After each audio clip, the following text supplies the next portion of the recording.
Hi, everyone. This is Dr. Lagos, and this is podcast 4 of the 4-part Modern Greek History podcast. In this podcast, we're going to be talking about one of the most debated topics in contemporary Greek history, that of the Greek Civil War. We're going to go beyond the Greek Civil War and talk about the post-war period and the turbulence of a dictatorship from 1967 to 74 and the reestablishment of democratic rule that has lasted until today. In our previous podcast, I talked to you about the various wars that Greece was involved in, from the Balkan Wars, World War I, and the outbreak of World War II. Here, going back, we see the dictator John Metaxas on the eve of the Italian ultimatum to Greece when he issued the famous no, that he would not cede Greek territory to the Italian forces and that Greece would fight the Italians. Benito Mussolini had underestimated Metaxas and the revitalized and reorganized Greek military. For soon, the Greek forces, instead of being swallowed up by the Italians, had pushed them out of the Greek lands and halfway up into Albania. Here you could see the invasion portion. Yet Metaxas, ironically, for as much as he tried to avoid war and to stay neutral, and for as much as he wanted to be popular and was not during the years preceding World War II, at the time of the war against Italy, Greece got into war. In addition, it was the first time that John Metaxas was a popular leader. He was not able to live very long to enjoy his popularity, for at the end of January 1941, he passed away due to natural causes. King George was faced with a dilemma. Does he go back and select a politician and fall into the trap of the politics and the hatreds of the national schism, or go beyond and find someone else? This he did by selection of Alexander Koryzis, Koryzis, who became the interim prime minister. He was a banker and not involved in any particular political party. So for Koryzis, he was dealing with a situation of an active conflict and trying to prevent German involvement. This he was not able to do. With Operation Marita, that began in the spring of 1941, pretty soon, by the 18th of April 1941, the Nazi troops were on the outskirts of Athens. Koryzis was unable to deal with this destruction of his homeland and shot himself instead of giving up the country to the Nazi forces. The Nazi forces enter Athens on April 23, 1941. By that time, another prime minister, Tsouderos, Tsouderos, is selected by King George, and they go down to the island of Crete, and from there to Cairo, Egypt. So the Greek government in exile is going to spend most of its time in Egypt together with the British forces. So here we have another image of the Nazi tanks going through the capital. Greece has a very interesting history during World War II, as it is the only country to be occupied by 3 different Axis powers. Here you can see in the slide in front of you the 3 different powers and what they controlled. The Italians held the most geographical expanse of land, yet this was not the most militarily or strategically important areas. Those were held by Germany. So the red portions that you see, Macedonia, the border of Turkey, some of the Aegean islands, parts of Athens, Piraeus, and parts of Crete were held by the Nazi forces. Most of the countryside, as you see in blue, were held by the Italians. The green portion that you see was held by Bulgaria. This was exactly the same territory that Bulgaria had controlled after the Balkan Wars. In this region that they sought to take over and bring into the Bulgarian state, they engaged in massive ethnic cleansing in the area. It is a very destructive period for the Greek people. What do we know about the occupation of Greece? That each region, each type of occupier had a different type of strategy. For the Italians, for the most part, it was kind of a live and let live, both for the Greek people and the Jewish citizens who lived there. In contrast, the Germans were absolutely ruthless. And there are cases where you can have one town, and I want to bring your attention to this island, Evia, right here. And the capital of Evia, this island, is Chalkis. On the flip side is a small little town called Kimi, Kimi. And there are individuals there who give primary source testimony as to what happens during the switch between Italian occupation and German occupation. The Italians came in, occupied it, took many of the resources, but basically allowed the people to live. Once the Italians withdrew from Greece, and this occurred in the summer of 1943, when Benito Mussolini was ousted from power, Marshal Badoglio comes in and takes over, and Italy switches side to the Allies. This made all of the Blue territory come under the supervision and control of the Nazi forces. Once this happened, what happened to the people in the small town of Kimi? Immediately, the men were rounded up, taken up to the top on the hill at church, and shot dead. Requisition of all food happened. Absolute terrorism. An inability to negotiate with the occupier occurred. For Greece, like other Eastern European countries, their type of occupation was extraordinarily brutal and repressive. The Germans did not pay any attention to the racial lineage of the Greeks. They followed along Valmorai's perception that the contemporary Greeks had no blood linking them to their ancient forefathers and could be treated as second-class citizens. Thus, in the Nazi racial hierarchy, the Greeks were at the bottom and were dispensable. Greece, the land, was useful to the Nazis. The people who walked on that land were replaceable. Whether they starved or not did not matter to the Germans. This did cause conflict with the Germans and the Italians during the first couple of years of the occupation, but it shed light on how occupation was done by the Nazis. The treatment of the people, and this is where you have a critical difference between Eastern Europe and Western Europe, those who were racially acceptable, by and large, could barely scrape by in existence. Those in the East were not afforded that luxury. Starved to death, brutally repressed, and basically worked to death. This was the experience of the Greeks during the Nazi occupation. So the Nazis come in April 1941. By the beginning of June 1941, all of Crete was taken. That very winter, the Germans, by requisitioning almost wholesale everything that the Greeks produced, resulted in a widespread famine in the country. So in the winter of 1941 to 1942, there's a huge famine that occurs in Greece. This is especially felt in the large cities, as these urban individuals who did not have any farms or access to growth or production of food felt it the most. Pretty soon, people were starving, and that winter, which was especially cold, led to disease. Over 250,000 people will die directly due to starvation. Individuals began looking through the garbage cans, eating scraps of food on the bottom. Occupationist soldiers used to eat some olives and throw them on the ground to watch kids come and scramble and suck the pits as entertainment. There are more harrowing stories that I really want to get into at this point, but let me get to some of the statistics. What we know, and Violeta Hionidu, Hionidu, wrote a very captivating book about the famine in Greece. And she talks about the biological ramifications. For the first member of a nuclear family to pass away due to starvation is the husband. The second individual to die of famine would be the child, and the last one to die would be the wife. So you see a meteoric rise in deaths due to starvation in the country. Children are starving. And pretty soon, photographs were being compiled and sent to the United States and other countries, documenting what the Germans were doing. This caused an outcry by members of Greek diaspora communities throughout Britain and especially the United States. Every day, people died on the streets. People lying down next to a window would keel over, never to get up again. People would come and take off their clothes, take whatever was there, and pretty soon naked bodies were lying the streets.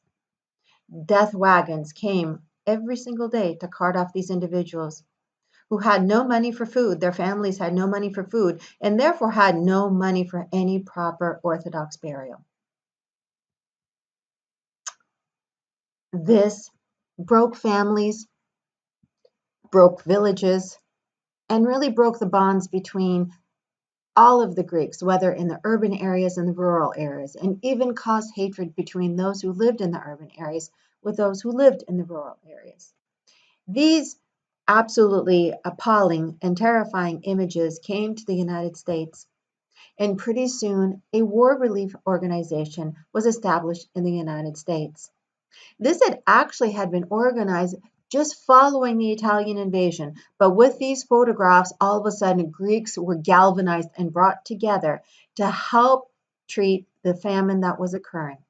As you can see here, the images again echo the link between the Greeks and the ancient Greeks, the Greeks and democracy, to appeal to the American public. The president of 20th Century Fox, Spiros Kouras, was personally touched by this story. He could not stand to see these Greek children and the Greek individuals being starved on this basis, and proved to be a pivotal individual to help donate funds, use famous celebrities to the cause, and to promote the Greek War Relief Association overall. Basil Vlavianos was the editor of a Greek-American newspaper called the National Herald. The Tsakopoulos collection holds Basil Vlavianos' entire archive. There is a treasure trove of information for the Greek War Relief Association and other aspects of this very difficult period in modern Greek history. Yet what was the main goal of the Greek War Relief Organization? Not just to organize food and money and relief goods to come to Greece, but to basically persuade President Roosevelt to pressure Winston Churchill to lift up a blockade that the British had imposed on the entire European continent. To Winston Churchill, absolutely no food, no goods, no medicine, nothing would be allowed to come into the European continent, those territories held by the Nazis, because they feared that any foods, any medicines that would come into the continent would go directly to the Nazi people and not the starving Greeks or other people who were being mistreated and starved. So for Churchill, he has gone on record as saying, food and freedom come together.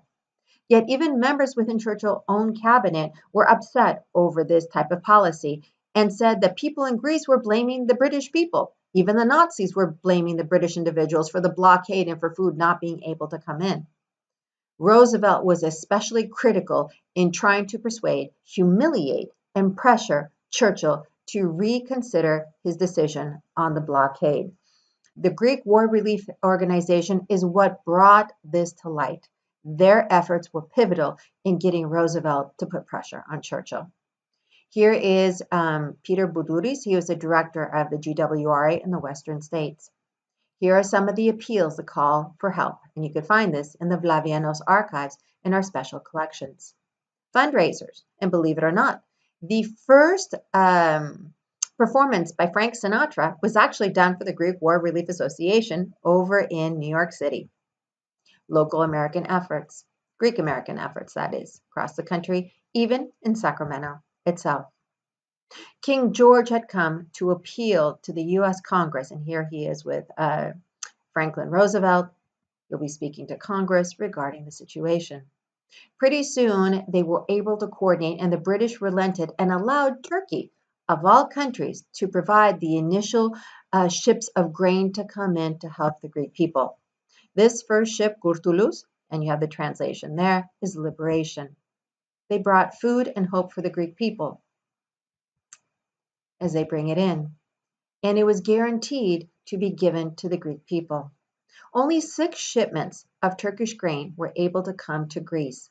After that, the bad harvest of the year and internal political pressure on the Turkish government led them to kind of stop this kind of donation and trade to Greece.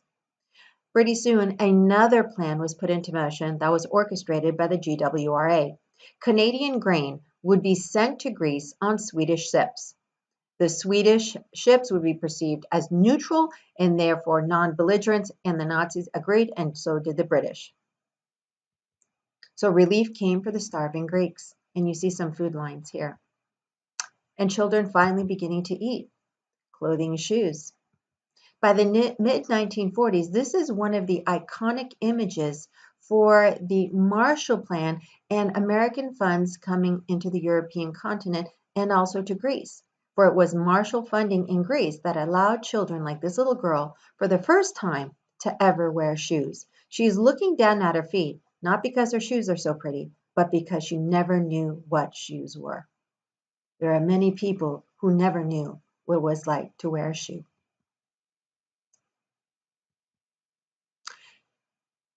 During the war, and I have here the Liberation Parade, let me go back and talk to you about the occupation. So I mentioned how it is ruthless. The Nazis burned down entire villages wholesale, shooting people arbitrarily, terrifying the Greek people so that they didn't know what would happen. The starvation that occurred also psychologically traumatized the Greeks as well. So in response to this, Greece, like many other Eastern European countries, Eastern I'm emphasizing, immediately organized resistance groups. The first resistance group that was going to be organized was that of EAM, ELAS, the National Liberation Front, EAM, and the Greek People's Liberation Army, ELAS. They were the first ones and were organized in 1941. It was populist, it had members of various political parties, and included the Communist Party. The Communist Party had a pivotal role in this resistance movement as they had been banned by Metaxas and understood how to organize underground movements. They knew how to communicate with each other, so they already had the techniques and the experience of organizing illegal movements, so they played a critical role in EAM-ELAS. Pretty soon, though, a secondary resistance movement is also organized. This is EDES-EKKA, EDES EKA. EDES stands for National Republican Greek League. EKA stands for National Social Liberation Movement. There's a big difference between EAM-ELAS and the new EDES EKA, and that is EDES EKA was staunchly royalist, anti-communist, and very limited in its political spectrum. They would not allow any communists to be members of it and didn't promote a very pan-political type of organization.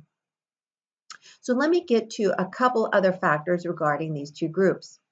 So to talk about EAM-ELAS, the first one, the one that had 6 political parties that helped organize it.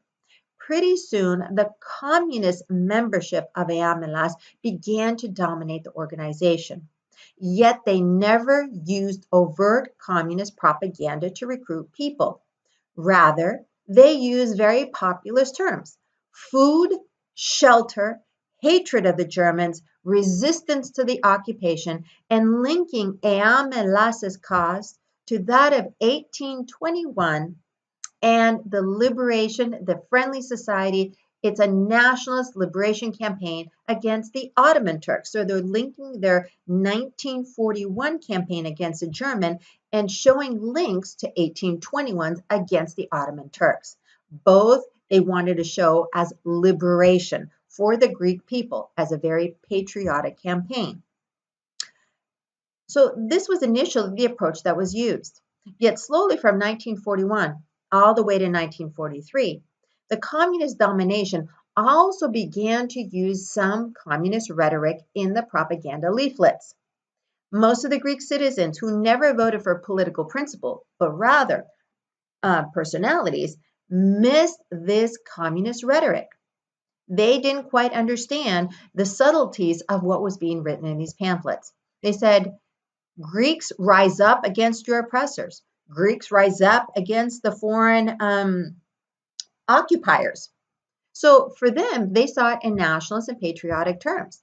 They didn't understand that the leadership, the communist leadership in EAM-ELAS, was laying the intellectual groundwork for them to move leftward politically.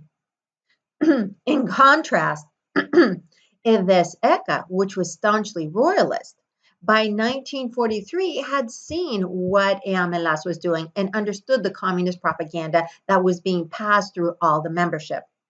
They had hated communism, and were staunchly royalist. Even members who were Republicans, meaning wanted a Greek republic, a very conservative group, but did not want a king, had to acquiesce to accepting a king. So they were very much on the far right. Like I said earlier, they didn't accept members of all the political parties. They only wanted conservative membership.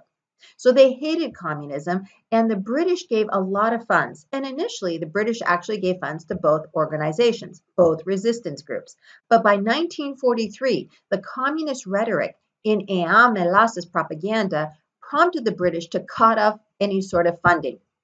By 1943, they did not want to see an identical carbon copy situation occur in Greece as had occurred in Yugoslavia. Tito had monopolized the resistance there, and he controlled political power, and that's exactly what occurred after liberation in Yugoslavia. So for the British, who saw the communist rhetoric in Greece, they were not going to support it, and this is why they gave all of their funding to Eveseka. Now, that might not seem so problematic, and for the Greeks, that was in and of itself not a big issue.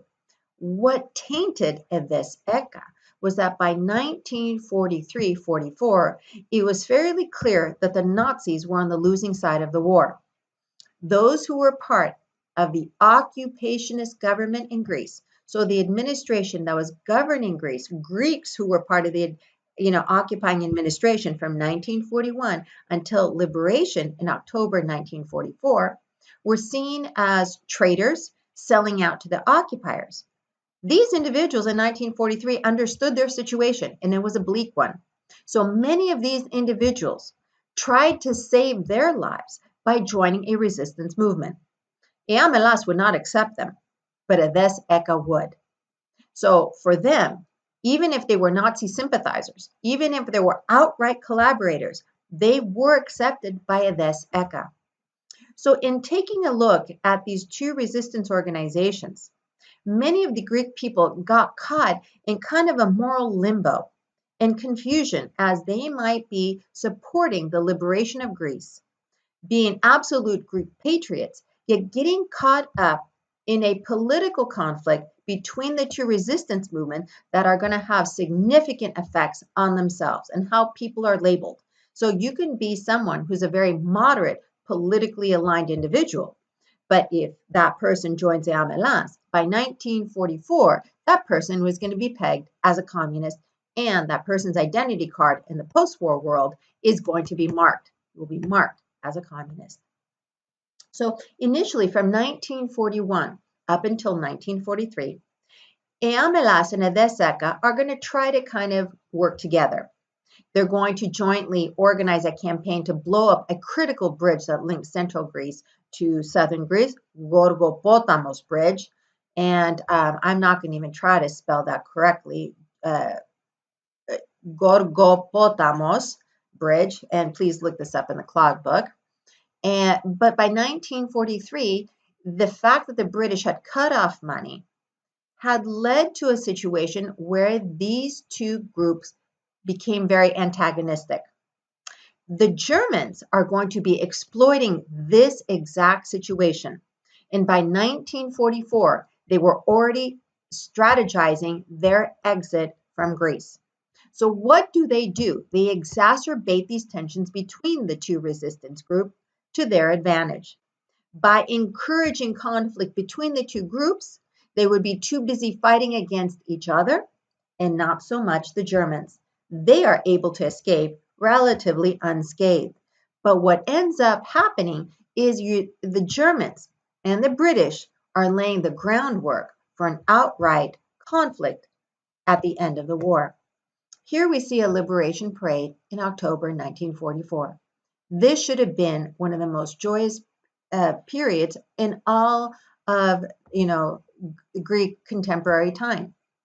However, at the end of the liberation, all the conflicts that occurred between Eam Elas and Eveseka, and at one point they started fighting each other so much that Eam Elas nearly wiped out Eveseka, and Eveseka was so upset and wanted to get back at Eam Elas that following the liberation of Greece, the post-war leaders, these immediate post-war leaders, decided to implement a policy that would be incredibly destructive to Ayamelas. They told them that upon liberation, all of the members of Ayamelas were to put down their guns. Not such a bad policy. However, they did not require a Eka to put down their guns. All of a sudden, members of Ayamelas, who had been so prominent and so critical in achieving the gains and getting rid of the Germans, now found themselves in a position where they would be giving up guns that would be used against them by a Eka. This prompted them to organize a protest, and here we have members of Ayamelas. And for all of those of you who might be interested in doing women or any sort of gender studies, if you take a look, these women are getting absolute equal rights. So it's a whole different perspective. So some of the confluence, communist type of ideology is seeping into Ayamelas. So we see a lot of these women not just being in peripheral areas for the conflict, either making food or serving as nurses. These women picked up machine guns and they fought just like men. Here are Eves Eka and Napoleon Zervas. Napoleon, you could spell Zervas, Z-E-R-V-A-S, was the leader of Eves Eka, very staunch pro-British individual. So you could see them over here. So on December 3rd, 1944, Ayamelas decides to protest this new law that they had to completely disarm themselves. All of a sudden, though, the British, who were stationed in the capital, fired shots against many of the protesters. It turned out to be all-out war. And in the capital of Greece, right after liberation, we have a small civil war. This was limited to Athens itself, but proved to be a decisive turn in the events that were to follow, leading to outright civil war. The members of Ayamelas were being shot at, persecuted, killed. And here people are leaving the actual Parliament Square after that. And you see some of the British forces with their guns right there. So after this violence that was kind of set up and exploited by the British soldiers, so you have British soldiers fighting against Greeks in Athens itself, and nobody's stopping this. All of a sudden, a new law is issued. Ayamelas must disband. They must dissolve themselves. They can no longer exist. Many of the individuals saw the writing on the wall, and many individuals also had read in the newspaper about the percentages agreement signed by Churchill and Stalin, ironically, not quite signed, but checked off, on a cocktail napkin. Many of you go to Google and take a look at that percentages agreement. That little cocktail napkin still exists today. You can see an image of it. What is in this percentages agreement? Stalin agrees that 90% of British influence could be exerted in Greece, that the Soviet Union would only have a 10% amount of influence over the political fate, the political destiny of Greece. These two leaders horse traded the fate, the destiny, and the lives of the people in Eastern Europe, from Poland to Greece. So for many individuals who understood what was done in the percentages agreement, they knew that the British were here to stay. So they went back to mind their own business. Yet there is a group, a hardcore group of Ayamelas that refused to give up. And they reorganized themselves and renamed themselves as the Democratic Army. So the agreement to force Ayamelas to dissolve and establish a post-war government occurred in the suburb of Athens, Varkiza, V-A-R-K-I-Z-A, in February of 1945. The Communist Party is also outlawed. A government was formed and the king was voted to come back to Greece. The Democratic Army was also being organized. And here you've got from 1945 to 1949, the outright Greek Civil War. So what happens in this period? You have an established government and you have a group, the Democratic Army, who is resisting and wants to overthrow this government. The Democratic Army, controlled by the Communist Party. So the Democratic Army makes no bones about it that they're outright communists. They don't cover it at all.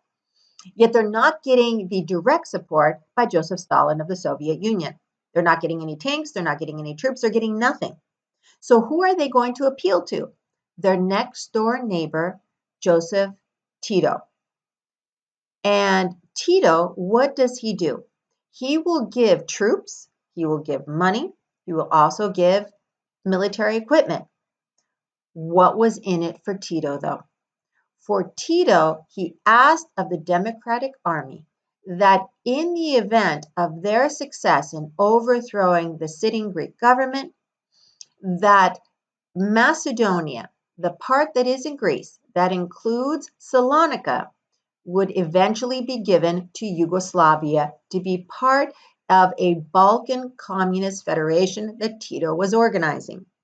So this portion of Greece, this northern portion of Greece, the Yugoslavs saw as a southern Macedonia to be reunited to the northern part of Macedonia across the border, which would be the sixth component, the sixth member of the Communist Federation, this communist bloc that Tito was developing.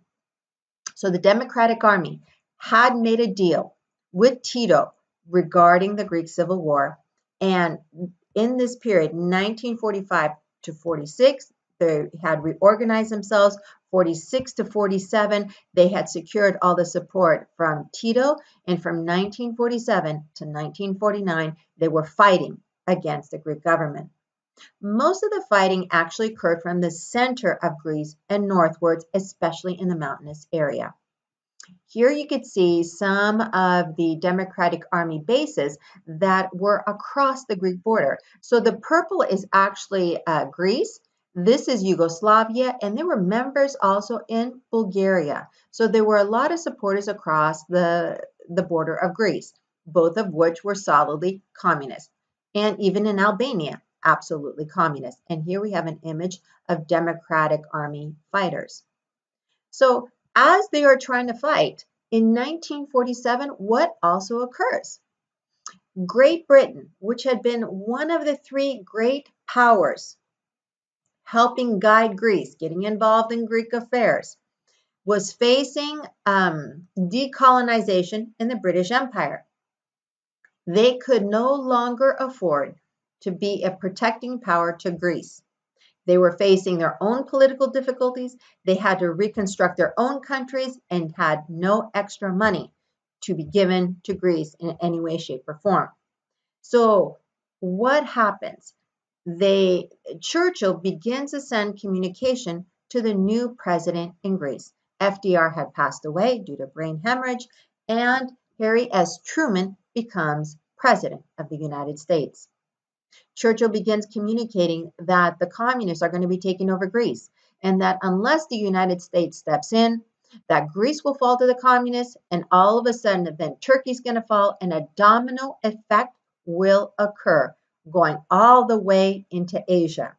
This domino theory of communist takeover in the globe was persuasive enough for Truman to do a couple of things. First off, goes to Congress in March of 1947 and requests $400 million, 300 of which is going to go directly to Greece, 100 million is going to go to Turkey. In addition, the United States fundamentally changes its foreign policy from being neutral and isolationist to that of activism. And with this decisive change comes the Truman Doctrine. Most of you have probably heard of this doctrine. So the Truman Doctrine and it was created due to the Greek Civil War. So to a large extent, Greece was one of the first battles in the Cold War period. This is another interesting topic that people can go and look at. So the United States is now taking over, sending in $300 million, sending in advisors, sending in all sorts of equipment, troops, people, you name it. At the same time, the Democratic Army is only getting funding and support from Yugoslavia. So pretty soon, they're being encircled, and their chances for success are limited. In a kind of Hail Mary in 1949, the Greek Communist Party plays Russian roulette. Joseph Stalin had already kicked out Yugoslavia from the Cominform, the Communist Information Bureau, and that was forcing all other communist countries to abide by this decision. Well, the Greek communists were going against Stalin's will by engaging with Tito. So the leader of the Greek Communist Party decides to denounce Tito and appeal to Stalin for Soviet help, thinking that the Soviet Union might send troops, might send tanks, might send whatever to assist them in their campaign. Unfortunately, this Hail Mary did not turn out the way the Democratic Army expected. Stalin sent nothing. Stalin had maintained true to his word regarding the percentages agreement. The most that Stalin was willing to do is to help the Greek communists in the United Nations should this conflict go there to this newly created institution. What was bad for the Democratic Army was that Tito, upon hearing that he was denounced, immediately closed the borders in July 1949. By September, the Greek military, together with U.S. support, had defeated the Democratic Army, and September 1949 marks the end of the Greek Civil War. Many Greek individuals, many children of the Democratic Army went across the border and were raised or lived in the Eastern Bloc. This is a very kind of hotly debated topic occurring right now in Greek historiography. For the rest of the Greek people, they had to deal with reconstruction of their devastated homeland. For as much of the devastation that the Germans exacted, Bulgarians had exacted, and to a limited extent the Italians had exacted, it pales in comparison to the death and destruction that occurred in the Greek Civil War. Greece is now going to have to not only reconstruct their towns, their buildings, their villages, but the hatreds of the Greek Civil War is going to play out for at least 2 decades in that country. So I have here the junta dictatorship. And before we get to the actual junta dictatorship, I really need to talk to you about the changes that are going to occur in Greece during the post-World War II period. And there's a periodization of the post-war years. The first one is 1950 to 1952. The second one is 1952 to 1963. The third one is 1903 to 1967. What do I mean by these 3 periods? What I mean is there is going to be, from 1950 to 1952, a restructuring of the political, military, and economic system. Especially for politics, there is going to be a push towards a more 2-party dominated system, but overall, absolute conservative control over Greece. A very anti-communist government has to be in place in this Cold War period in the world. 1952 to 1963 is marked by conservative rule in the country. You also have a lot of revenge against those who supported Eamelas, and for those who were in the Democratic Army, many of whom were sent to either islands for imprisonment or prisons in the mainland. Both of these situations were absolutely horrific for the individuals. As tortures occurred, many different things occurred. So a lot of brutality, a lot of revenge, and a lot of repression.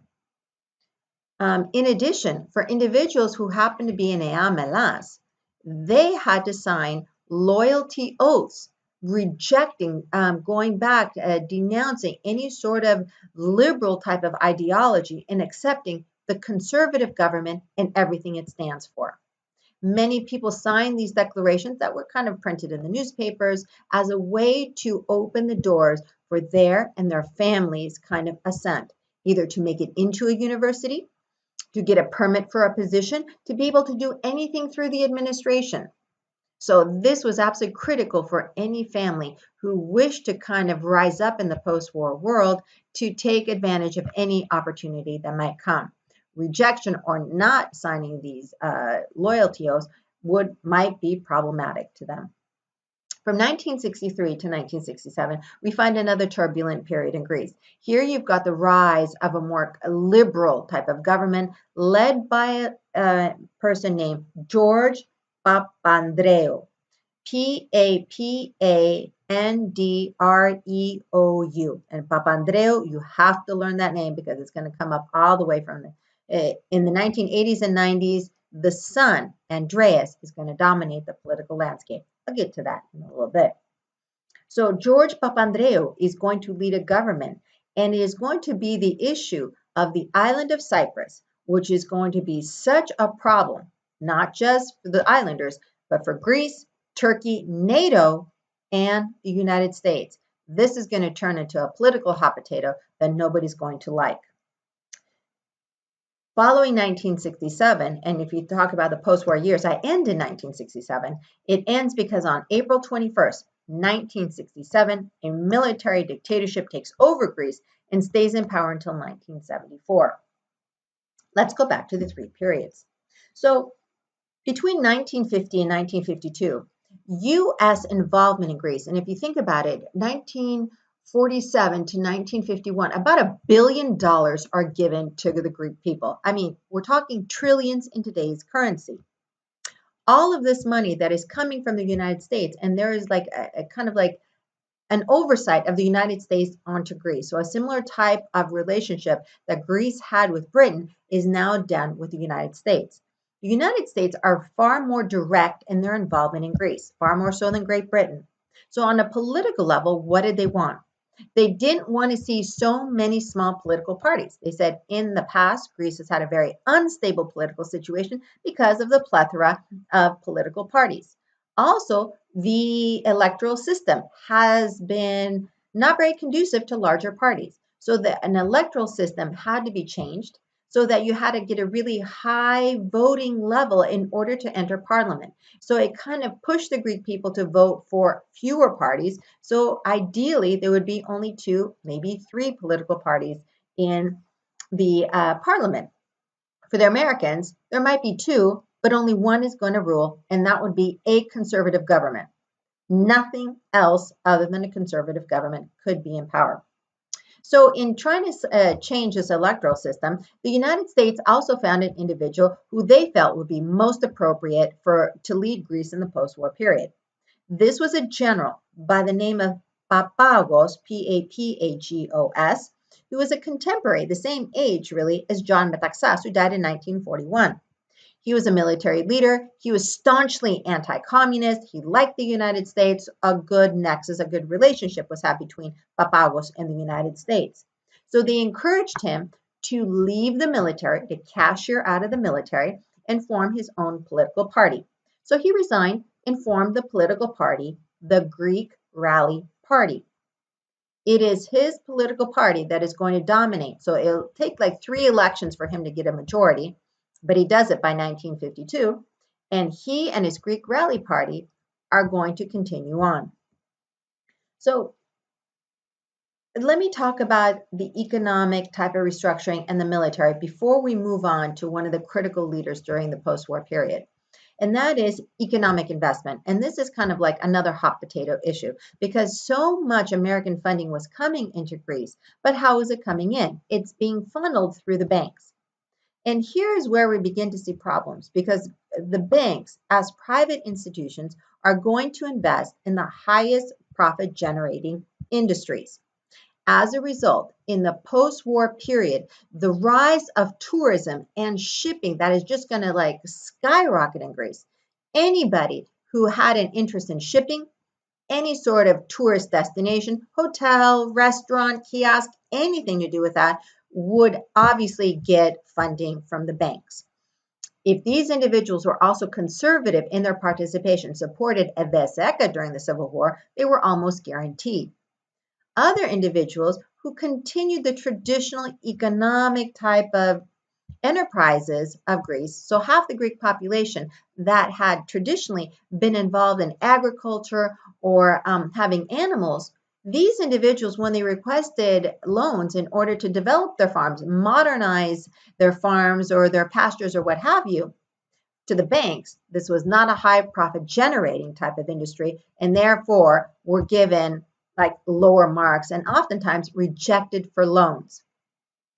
The banks, by doing this, biasing how they're going to invest the money, kind of went against what the protocol of the Americans had kind of stipulated, that the funds coming in had to give money to agriculture and to animal livestock kind of pursuits. So the banks had kind of shifted away from their instructions, and they did that because they wanted the most amount of profit. They were a business. That's the bottom line.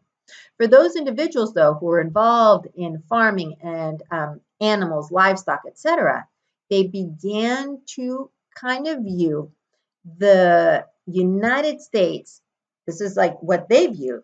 They began to see that the United States favored certain groups of people in Greece who became the haves and the beneficiaries of all this international funding. They who had the farms were screwed over because they did not have high profit making enterprises. In addition, it began to be seen in kind of a political light that those who had been sympathetic to Ayamelas were by and large rejected for loans. Those who supported the SECA were being accepted for loans. So all of a sudden, you're going to start to see a have and have not type of scenario going on. So the economic investment that's going on in Greece, Marshall aid funding, came into Greece with all the best and most genuine type of intentions by the United States. But how it was filtered and the Greeks who actually did the filtering and the distribution of the funds didn't end up how it was originally envisioned. So therefore, kind of a skewed perception of economic investment occurs. Lastly, and this is most problematic for relations between Greece and the United States, as the United States got involved in restructuring the Greek military. They provided machinery, tanks, advisors, all sorts of goods for the Greek military. Yet this was kind of a Trojan horse, so to speak, to use a Greek kind of pun, in the sense that the Americans restructured the Greek military and made it into a defensive military, one that could not successfully launch a campaign against a neighboring country or an aggressor. So the best that Greece could do is defend itself against an attack. This is going to be quite problematic, as in the post-war years, problems between Greece and Turkey begin to surface again. Primarily, it's going to emerge over the issue of Cyprus and its destiny. So as these tensions begin to increase, the fact that the United States was giving more money to Turkey for the military and less to the Greeks, and structuring the Greek military in a defensive light, made the Greek leadership very, very upset, distraught, and finally, for all successive prime ministers up until the Greek dictatorship, the Greek military did not answer to the Greek prime minister. The head of the Greek military, even in the cabinet, answered to the king, and by this point it is King Paul, and to the United States. So the military becomes a semi-autonomous arm that no sitting politician in Greece really has direct control over. This is going to lead to the resignation of both politicians, leading politicians on the right and on the left, George Papandreou, and also his predecessor, the person I'll talk to right now, Constantine Karamanlis, Karamanlis. So the military is going to be quite problematic and quite thorny. Anytime there is a move to kind of get the Greek military under the wing of the sitting government, the United States can easily say, good luck to you, you could do that, but you're not going to get any sort of replacements for any of the military equipment that we have given you. So by giving this equipment, having this type of unique kind of tight relationship, they were caught in a situation where they couldn't get any latitude. The Greeks were kind of stuck. This also created a scenario where events and decisions were made outside of the parliamentary cabinet and the ministerial cabinet, including that of the sitting prime minister. We will see cases where the king, members of the military, the United States, and even extremist political individuals can kind of collude and come together in decisions and kind of keep out the prime minister. So Papagos, General Papagos, is going to be in power from 1952 to 1955. As I said earlier, he was a contemporary of Metaxas. He was an old man, and by 1955, he passes away. One of the seminal type of legislations very beneficial to Greece was that of economic restructuring, devaluing the Greek currency, including or enticing foreign investment. A very tight budget that was implemented was a solid foundation for absolutely spectacular Greek economic growth. It was actually called the economic miracle and very rarely seen in Greek history. So Papagos tried to stabilize the Greek political system. Of course, it was very much conservative, very much anti-communist. So it was a really it took a strong line in the Cold War conflict. Economically, he was also extraordinarily prescient and had solid type of policies. But he dies in the summer of 1955. And despite the number of seasoned, experienced politicians, a relatively unknown individual is tapped to be the next leader of the Rally Party, a man by the name of Constantine Karamanlis. Now, Karamanlis, like Venizelos, both of these individuals were born in territories that were not part of the Greek state at that time. So Constantine Karamanlis comes from the Macedonian lands. He comes from a large family, and his family sent him down to Athens to go to law school. He was kind of like more conservative in his orientation, but was not part of the Metaxas dictatorship, even though he wanted a political career, and had nothing to do with a collaborationist administration during World War II. In the immediate post-war period, he tried to get involved in the establishment of a Greek government, and he took on different positions. In 1952, when Papagos takes over, Karamanlis is tapped to be Minister of Public Works. And this is really, really important.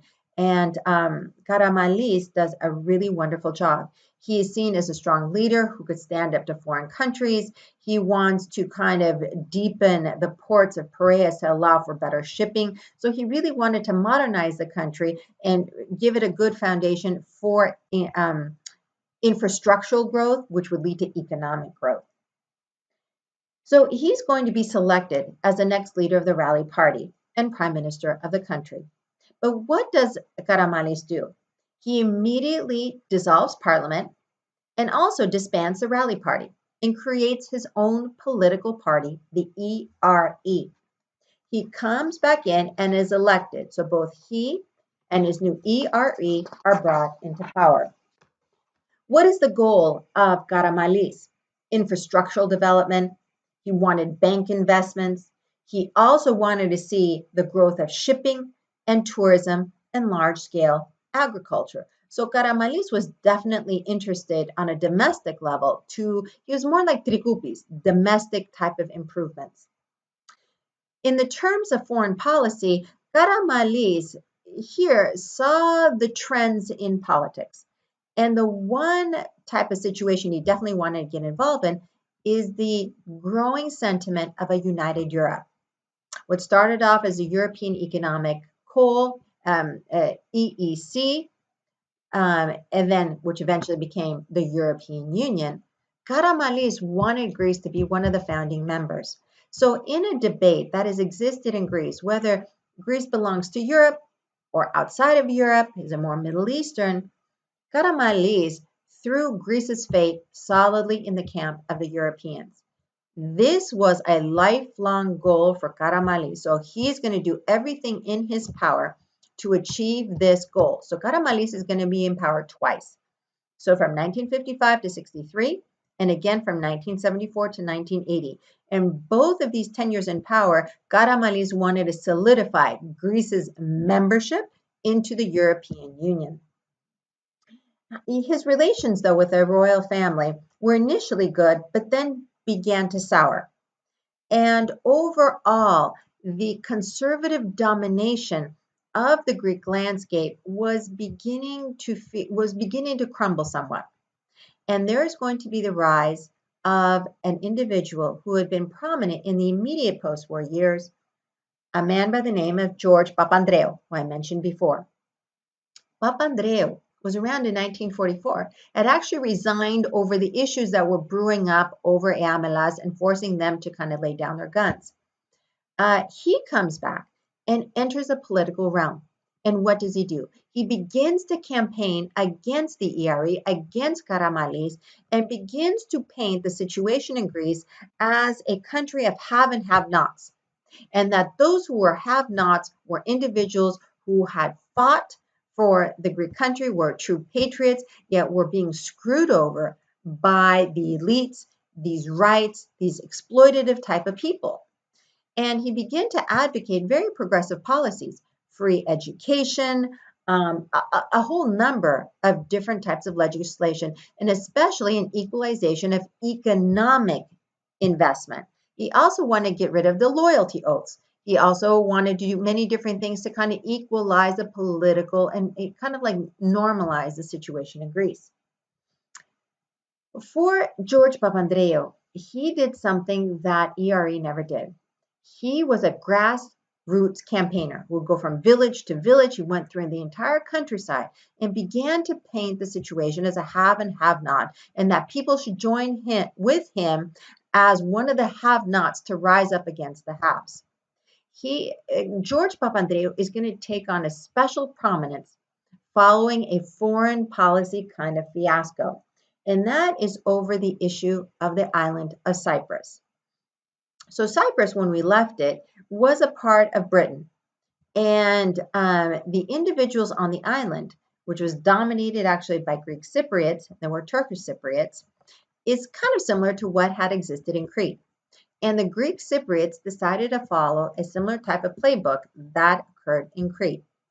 Many individuals wanted to agitate, destabilize relationship on the island in order to get a permanent resolution, to get it out of the control of the British and hopefully send it under the control of the Greeks. All of the tension that began to brew up on the island of Cyprus did lead to Great Britain giving up, getting rid of the island from British administration. Yet what ends up happening in Zurich, Switzerland, when Great Britain, Greece, and Turkey come to the discussion table. Here, Turkey, that had not been part of the political oversight of Cyprus since 1878, was now back to the discussion table. Turkey was afforded a legal prerogative for getting involved in Cyprus as Cypriot affairs. Cyprus is going to become an independent country in 1960.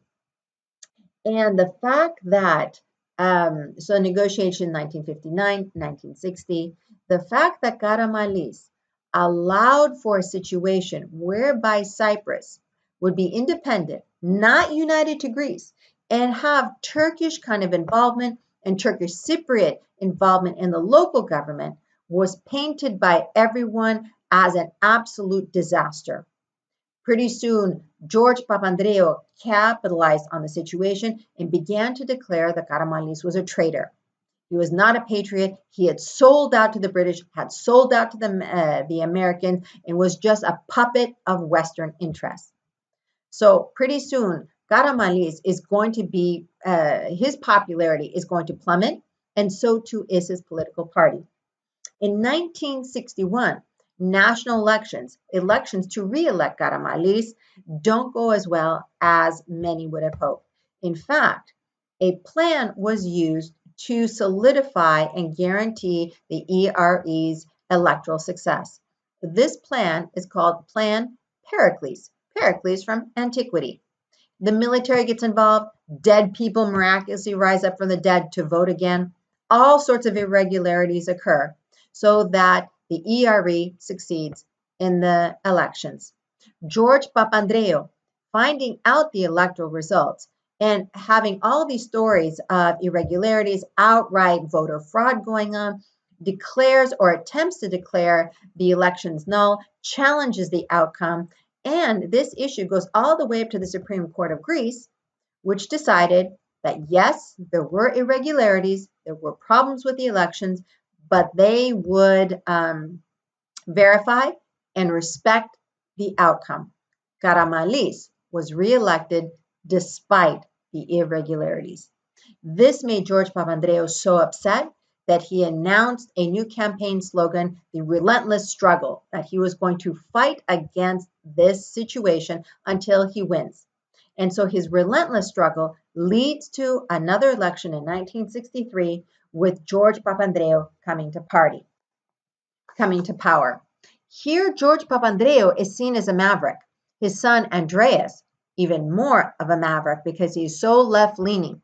And George Papandreou's attempted visit to the Soviet Union began to be perceived by the Western powers, including the United States, as a foray into communism. So they began to see Papandreou in a very negative light. And the relationship between George Papandreou and, by 1963, we have President Johnson, begins to turn sour. George Papandreou was tasked to control the violence on the island of Cyprus, which he could not do. He also had very challenging relations with the president of the island, who was actually a Greek cleric by the name of Archbishop Makarios, Makarios.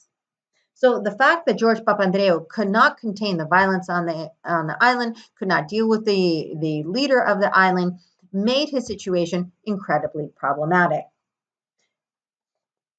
So Papandreou is forced to resign.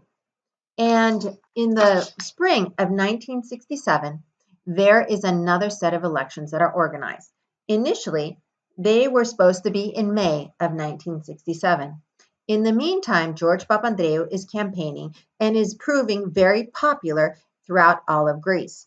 This made members of the Conservative Party uneasy, the military uneasy, the royal family very uneasy. And here we have a changeover again because King Paul is going to pass away, is going to die due to cancer, and his son Constantine will be Constantine II of Greece, takes over power, a young monarch.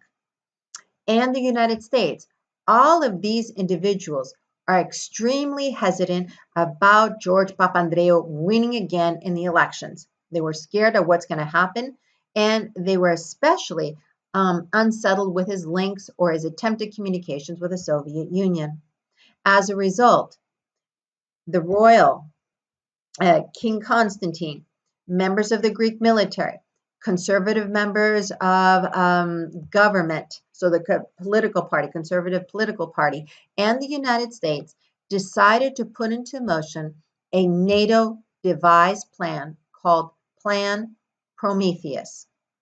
This plan that was NATO approved, NATO designed, was a plan to prevent the communist overthrow of Greece.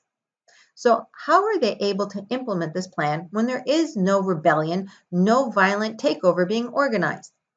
They decided to label George Papandreou and his son as communist proponents. So their election would be interpreted as a communist takeover in Greece. So Plan Prometheus was an extra-parliamentary coup d'etat, a takeover of government. And it was organized with the lead generals overthrowing government and establishing a dictatorship. This overthrow and the generals are called a big junta. So generals are a big junta, and they were supposed to take over on April 28, 1967. Yet underneath these generals were a whole class of lower level officers called colonels. Now, these colonels in the post-war Greek military hierarchy understood that there were too many colonels and not all of them would ever advance to the rank of general. So their career opportunities were limited. One group of colonels, led by a man by the name George Papadopoulos, Papadopoulos, Papadopoulos, got information regarding Plan Prometheus and the general's takeover. So what does George Papadopoulos do? He uses this information, and with his contacts in the CIA, he had trained in the United States to some extent. He had the connections, he had informants who were linked to the generals. He went to his colleagues, other colonels, and said, "Gentlemen, why don't we co-opt Plan Prometheus and take over power for ourselves?" Thus, these group of colonels are known as the Little Junta.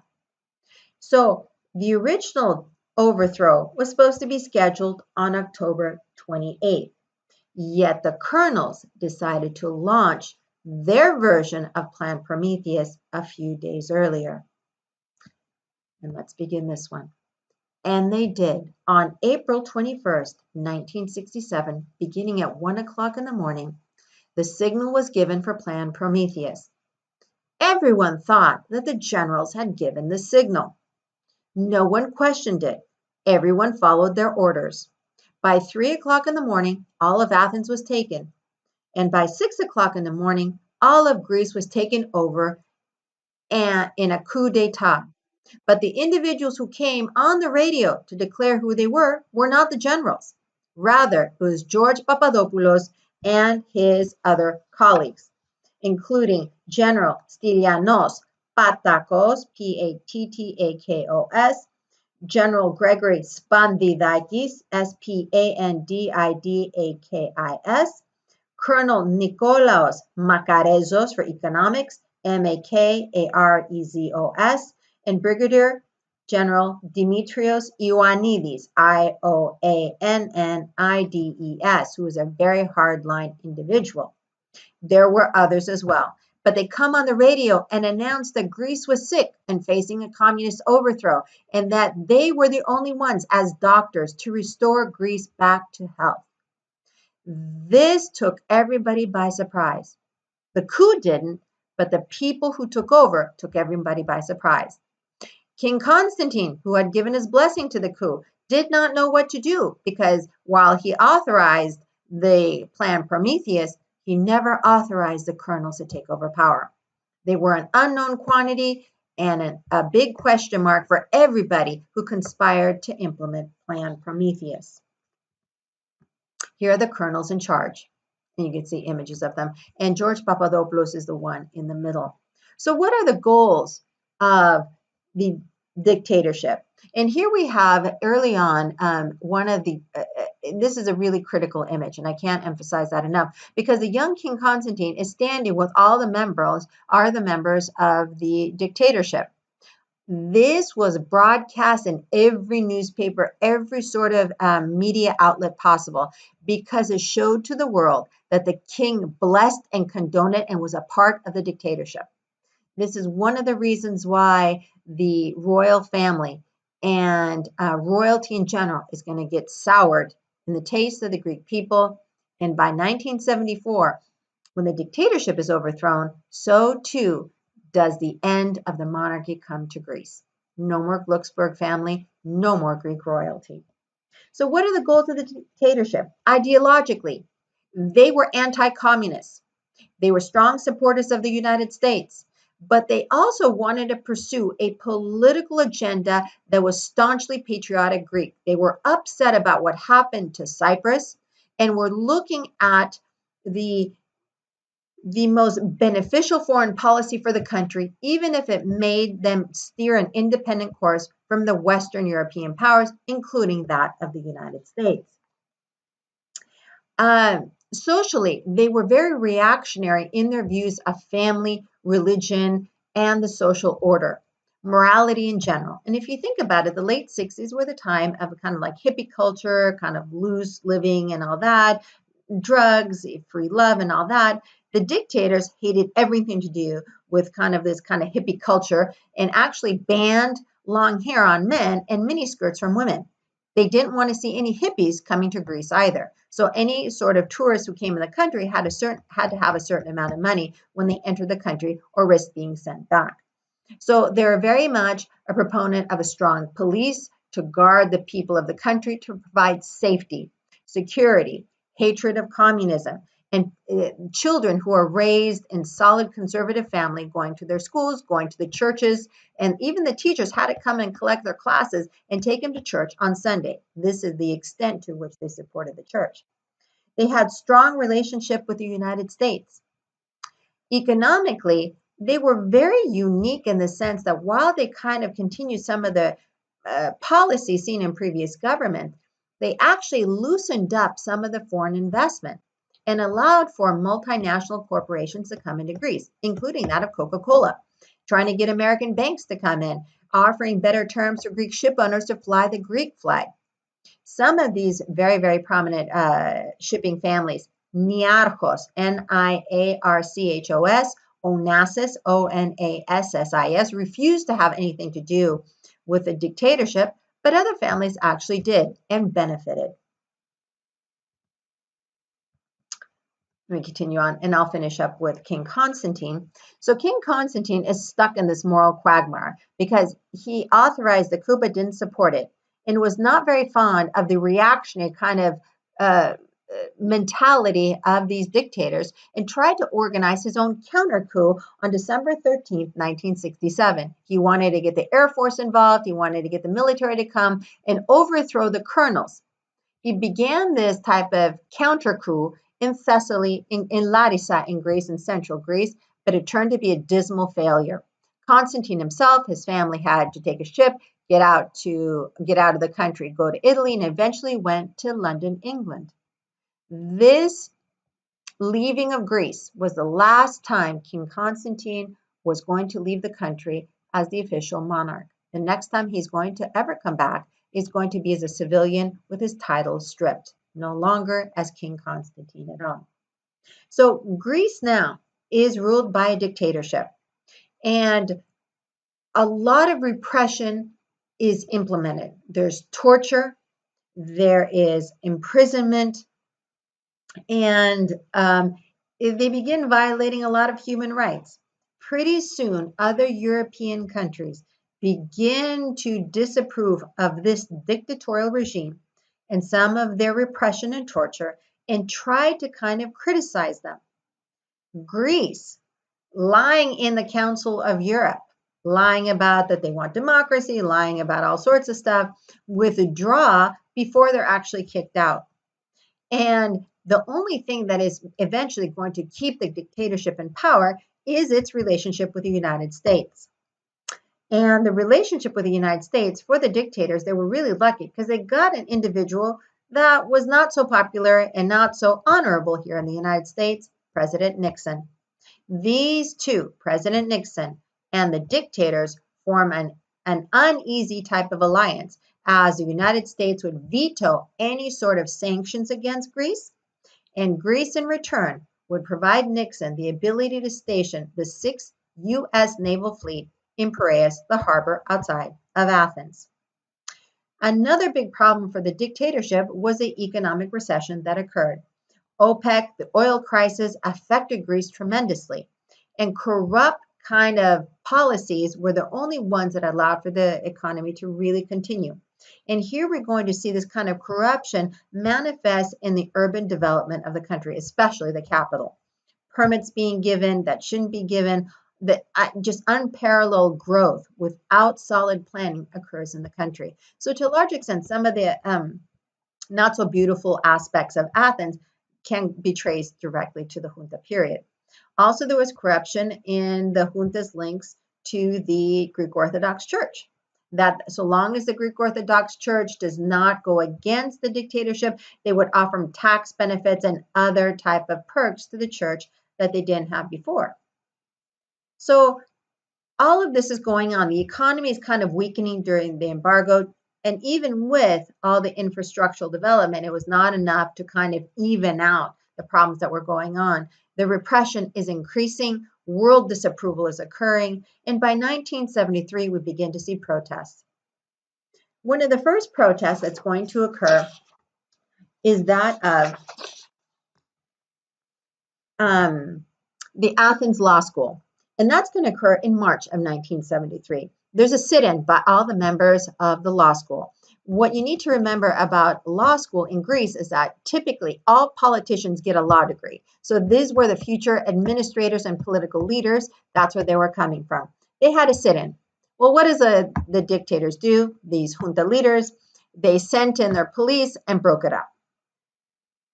In May of 1973, and this is really quite destabilizing for the dictatorship, is that there was a mutiny in the Navy and one of the ships was able to escape.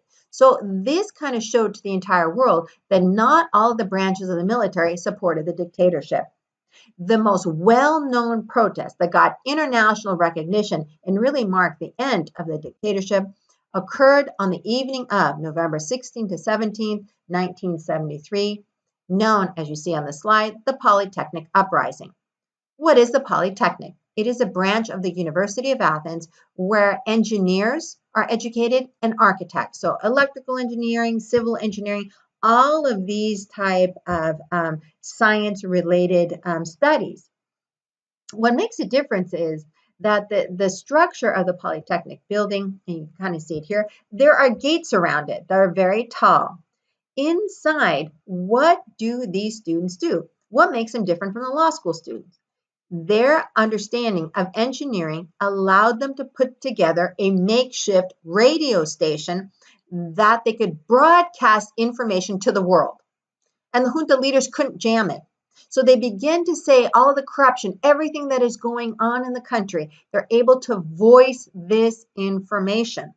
This was a PR fiasco on an unparalleled level for the dictatorship.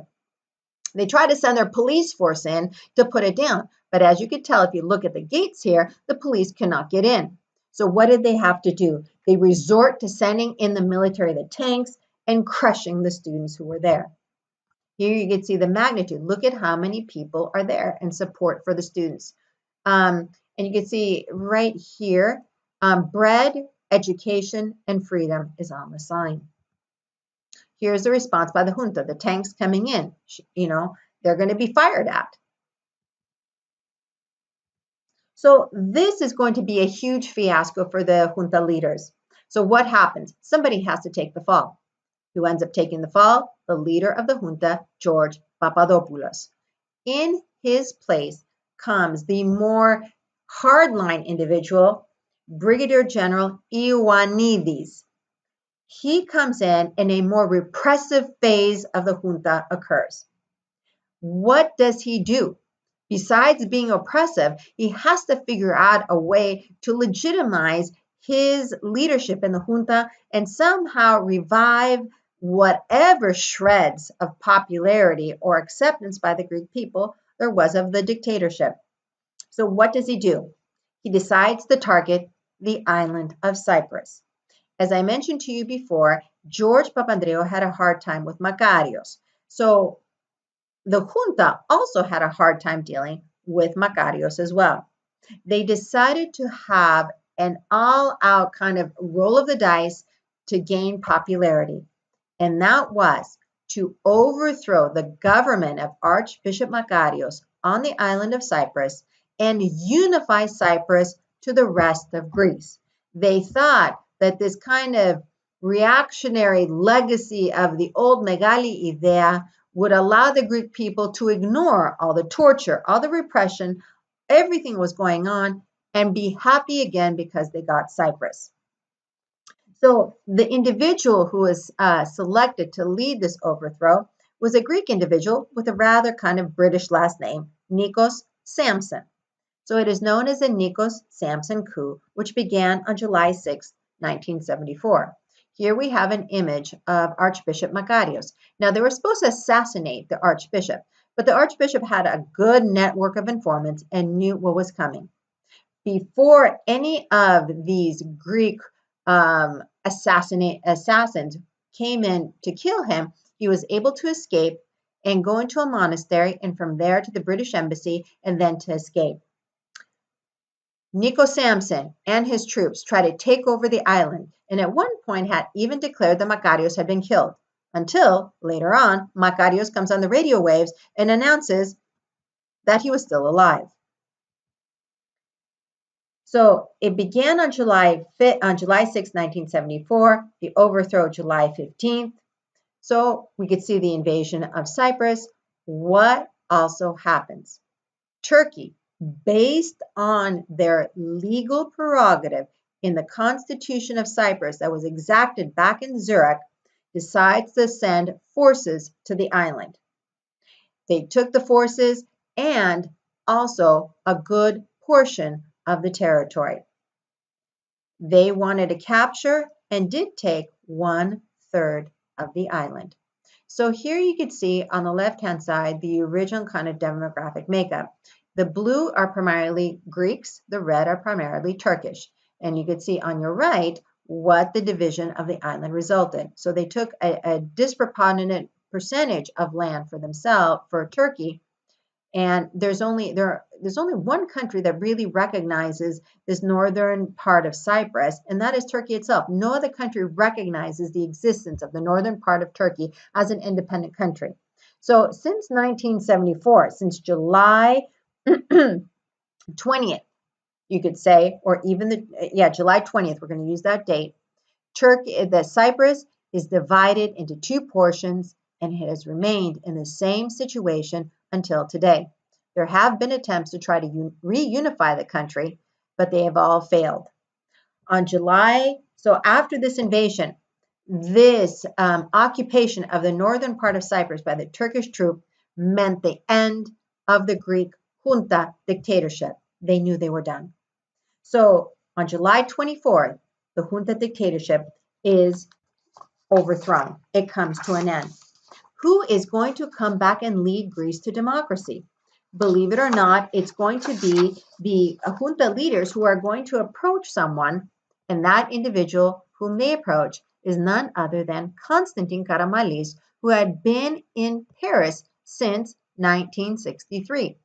They invite him to come back to Greece in order to transition the country to democracy, and in return for him to be somewhat lenient to them and not put all of the junta leaders in front of a firing squad. So here are the last hopes for Onassis, and many Turkish troops captured Greek troops, took them into Turkey, where they were never heard from again. This has been a very sore spot, a very dark chapter for the Greek Cypriots on the island. Here's Karamanlis coming on a private plane on July 25th, 1974 to Greece. He is quickly sworn in as prime minister, and here is Ioannidis right there. So the dictators are still part of the transitionary process. What does Karamanlis do? He has to bring up a government. So swiftly brings in a government. Secondly, he has to make Plan Prometheus an illegal action. Otherwise, none of the junta leaders could be put on trial. Third, he outlaws capital punishment. And this is, I think, one of the deals that were cut between the junta leaders and Karamanlis. Number 4, he puts a plebiscite or a vote for the return of the Greek monarchy. And with barely over a majority, so a slight above majority vote, the Greek monarchy is officially over in Greece. Finally, Karamanlis legalizes the Communist Party. So very soon, Karamanlis wants to restore democracy and move Greece from an extremely conservatively dominated political system to one far more moderate and centrist. Here, all of the individuals, the junta leaders, are put on trial. They all get life in prison. And one individual, Patakos, who was in charge of domestic security and policing, also was considered in charge of the torturing, declares himself insane, and judge and jury believe it. And so he stays in Greece, he's out of prison, and goes home under house arrest as an insane individual. He was anything but insane. So this marks the end of the Greek monarchy. Karamanlis again in power, and you can see a stamp that was made in his commemoration in 1999, and it has nothing to do with him coming back to Greece with the fall of the junta. It has to do during the early years, 1952 to 55, as Minister of Transport and Infrastructural Development. So Karamanlis comes back to Greece, and he's going to be prime minister until 1980. So these years, Karamanlis is trying to kind of restore foreign relations, restore economic development, just to get Greece back in some sort of semblance of normalcy. As he's trying to do that, he's also trying to tie up and finish up one of his lead foreign policy objectives, and that is to get Greece into the European Union.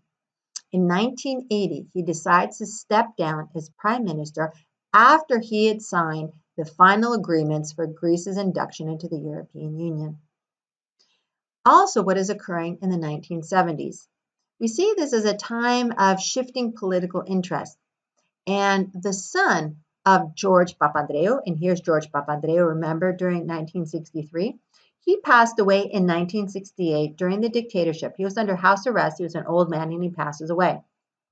His son Andreas, who had been part of his government, who was far more of a maverick and a little bit more extremist than his father, begins campaigning and forms his own political party, PASOK, Pan-Hellenic Socialist Party of Greece.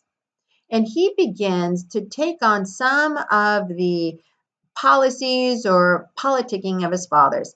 And he talks about Greece as haves and have not again. And he talks about socialism, but he also, it's not quite a socialist government. He talks about those who are excluded, those who don't have. But you could be a millionaire and feel like you're excluded, or you are part of the have-nots. So to some extent, he kind of played fast and loose with theory. He also advocated very progressive legislation for women, that they could get divorced, they don't have to take their husband's name. For education, he wanted free university education and textbooks. He wanted the beginning of the separation of church and state. So he also appealed to the youth and began portraying Karamanlis and the party he created, because he did not revive the ERE. Karamanlis, when he came back to Greece in 1974, set up a new party called New Democracy, which still exists today. Andreas Papandreou creates his own party, and it's the PASOK party, Pan-Hellenic Socialist Movement. And with this portrayal of Karamanlis as the continuation of conservative rule of the haves, of their outdated, outmoded, old people, he campaigns and he begins to get popularity in 1977. In 1980, when Karamanlis stepped down, it was not just because he concluded his negotiations for the European Union, but began to see that he was not the right person to head up New Democracy. Unfortunately, he gave leadership of the party to another older individual. And Papandreou began campaigning on a slogan called Allagi, A-L-L-A-G-I, change. Very similar one to that of Barack Obama when he got elected, change. And in this vision of Allagi, change, he tried to court the youth, saying, we're done with this old. We want something new. We want something more dynamic. I want progressivism. Leave the old and come to the new. We want change. This captured everyone on an emotive level, on a logical level, on a political level, you name it, people bought it. And in 1980, PASOK and Andreas Papandreou come to power. Here he is as a somewhat middle-aged political leader, and here he is in the early 1990s. PASOK is going to dominate Greece from 1980 to 1996 when Andreas Papandreou dies. That they promote socialism. It's more of a nationalization and a politicization of industry and all sorts of like big sectors of the government and industry and companies, including that of Olympic Airways. And that's a defunct airline. It used to be really great in the 70s, but by the end was absolute, complete tragedy. So he's going to be a very dynamic, very charismatic individual who's almost going to go to the brink of war with Turkey. So he's very much an individual who wouldn't mind going to war to stand up to these foreign countries. Yet Papandreou, who had advocated against the United States, America out, did not want Greece part of the European Union, was even questioning being part of NATO, pretty soon changed his mind on all three. And Greece's membership to the European Union provided untold amount of economic investment that came into the country. For Papandreou, though, he did not invest it in the most appropriate manner. A lot went to his political leaders. A lot of it was never overseen. A lot of it was turned into pensions for the Greek population. And this is going to lead to some severe economic problems. Papandreou is going to die in 1996. And there's going to be a brief period, 1991 to 1993, we're going to have a shift in power. New Democracy under a different leader, Constantine Mitsotakis, is going to come to power. And a lot has to do with the corruption and scandals that Papandreou was involved in. He decided to have an affair with an airline stewardess on Olympic Airlines. There she is. He also decided to sell his house and build this extraordinarily extravagant villa in the ritziest area of Athens, using, unfortunately, some party money. Banking scandals, all sorts of scandals started coming up. And Constantine Mitsotakis of New Democracy comes into power. But his term in office comes at a point of another economic recessionary period globally. In addition, Mitsotakis had to deal with a breakdown of Yugoslavia and the request by a group of people to form Macedonia, the country. This negotiation for this breakaway part of Yugoslavia was a catastrophic disaster and led to Constantine Mitsotakis being thrown out of office and PASOK coming back in. This situation over Macedonia and the naming is one that actually still exists today. So you can read about it in the news. So Papandreou is going to die in 1996, and his son, named after the grandfather George, is around. He is going to take in the succeeding PASOK government, led by a man named Constantine Kostas Simitis, S-I-M-I-T-I-S. George Papandreou is going to be foreign affairs minister, and he has ambitions to become prime minister himself. So Simitis, along with George Papandreou, are going to be in power overseeing Greece and its entry until the European Union. By 2004, though, we're going to see a change in the electoral situation. It actually occurs a little bit earlier.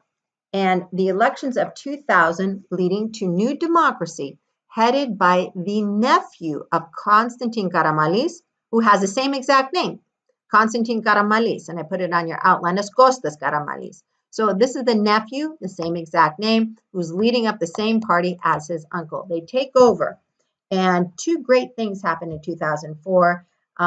Is that the Summer Olympic Games in Athens, the first time since 1896, and also for soccer, the Greeks winning the European Cup. Since for a brief period, Andonis Samaras is going to take over, and he takes over. There's going to be change. George Papandreou is going to come in, and then Andonis Samaras is going to come in during the beginning of the Greek economic crisis. Greece, the political system, is going to fracture. PASOK is all but gone. New Democracy still exists, might come back to power, but there are some other political parties that have proven quite unsettling to the Greek population.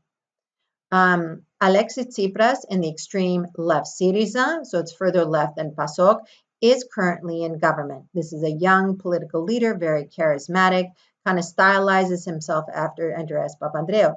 He is not the individual who's unsettling, but rather the rise of extremist, right-wing, neo-Nazi type of political group, and this one is the Golden Dawn, led by Nikolaos Michalaolakos. So Greece today is trying to come out of a severe economic crisis that began from us in 2008, but Greece began to feel it in 2010, and it has been in near bankruptcy, zombie banks, complete economic devastation, 50% unemployment for the youth, and just tons and tons of problems. So we have a breakdown in the old political system, new political parties coming to the horizon, including, unfortunately, many unwelcome ones as well. So Greece today, as we see it, I end this podcast on a little bit of an optimistic note, as I do see Greece will recover. Parties such as Golden Dawn will go away, and Greece will kind of take its place back in the European fold. Thank you very much for this podcast. And for your assignment, your next assignment, I have 10 questions listed in our module. So please take a look at that. I will have another podcast announcement later on in the week talking about your Greek essay paper that is due February 4th. Thank you for joining me for this podcast.